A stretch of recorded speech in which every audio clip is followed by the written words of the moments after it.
And I have to say that the feminist movement was very united and very brought into that kind of campaign for a kind of, parliament based on consensus and that kind of thing. And that was really a very sharp turnaround for feminist forces in Scotland, who during the 1970s, when there was debates around home rule, for example, had been just largely kind of avoided them.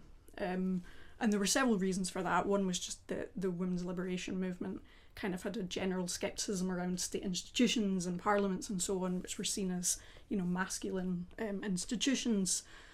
But they also had a specific concern around Scotland, which was that there was a perception that Scotland had a very sharp culture of misogyny at the time.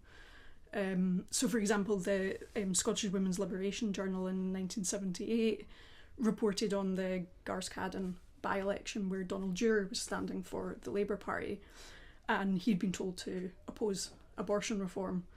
And the Scottish Council for Labour similarly told candidates in Scotland to kind of keep a low profile on the issue and try not to raise it. And that was in distinction from their policy in England, where they were in favour of abortion kind of reform.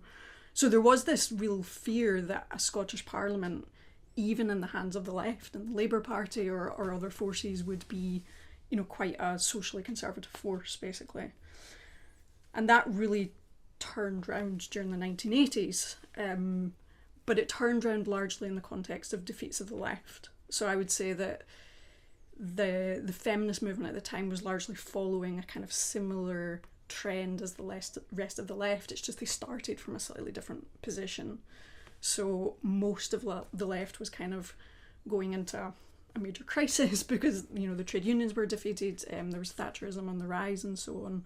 And the outcome of that was New Labour and the trade unions kind of backing away from that more conflictual model towards a consensual model.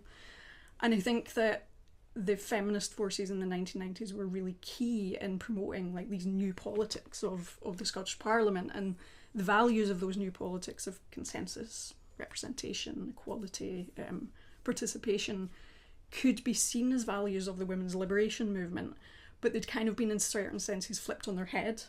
And I think that the feminist movement has never really effectively challenged that.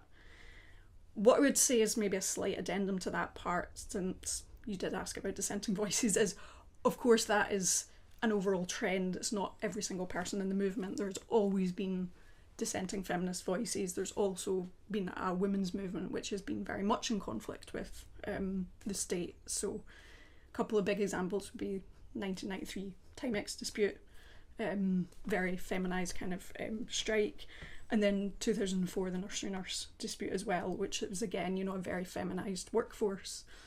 But what we saw there was that 2004 dispute really got support from the left, not from feminists. Obviously, I'm talking about these as if they were distinct spheres, which they're not. Actually, it was major figures in the SSP, feminist women within the SSP, who are really leading the charge on that.